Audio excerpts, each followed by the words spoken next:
राधे राधे, जय गौरी गोपाल। ये हमारी माँ हैं और 5 साल से मैया यहाँ हैं। अब ये मैया बिल्कुल बिस्तर पर आ गई हैं। इनके बेटे को हमने फ़ोन लगाया कल कि अब आपकी माँ बिल्कुल बिस्तर पे हैं और उठना बैठना संभव नहीं है। इन्हें यहाँ पे नहलाने का, भोजन लाके देने का, बिस्तर पे ही सब क्रियाएं होती हैं और वो सब ठीक साफ करना, यहाँ सब व्यवस्थाएं हो रही हैं माँ की। तो हमने बेटे को फ़ोन लगवा के पूछा कि बेटा आप अपनी माँ को ले जाओ, कुछ दिन आप सेवा कर लो, अब आखिरी टाइम है।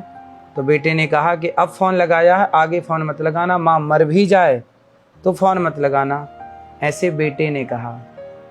अब बताइए, जिस माँ ने बच्चों को पाल पोस कर बड़ा किया, वही बेटे आज जब माँ को बच्चों की सबसे ज़्यादा ज़रूरत है तभी बच्चों ने माँ का साथ छोड़ दिया। आप ही पूछिए अपने आप से, क्या ये धर्म है? इसलिए आप अपने माँ बाप की खूब सेवा करिए।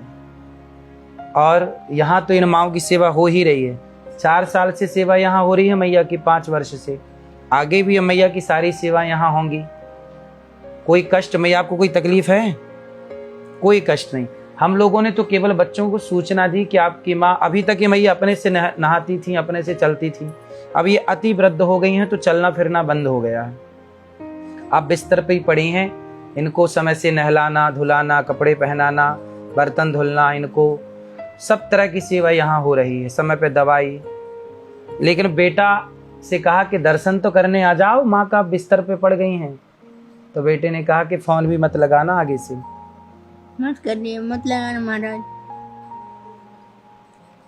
अब मैया देखो फ़ोन लगाते हैं तो बच्चे डांट देते हैं कि फ़ोन मत लगाना, ऐसे मत लगाना महाराज, मत लगाना। ऐसे क्यों, ऐसा व्यवहार क्यों हो जाता है बच्चों का मैया? पता नहीं महाराज क्यों हो जाता है। छोटी बहू की माँ कहती है अगर इधर आओगी तो अपना तो पिटाओगी। कौन बोलता है? छोटी बहू की माँ। छोटी बहू की माँ। छोटी बहू की माँ बोलती है मैया को कि आओगी तो पिटोगी। इस तरह का व्यवहार के अपनों के द्वारा शोभनीय है? ऐसी बेसहारा माएँ जिनको अपना पुत्र ये कहता है कि हमें फ़ोन मत लगाना, मर जाएं तो भी, ऐसी ज़रूरतमंद माँओं की यहाँ सेवा होती है गौरी गोपाल में। और ये दास अनिरुद्ध इन माँओं का बेटा बनकर इन माँओं की सेवा करता है। हमें तो ये माँ बोझ नहीं लगती। आपसे भिक्षा मांग मांग कर इन माँओं की हम सेवा करते ही हैं, आगे भी करते रहेंगे। परंतु पुत्र अपने अपने कर्तव्य याद रखें, हर पुत्र से मेरी प्रार्थना है।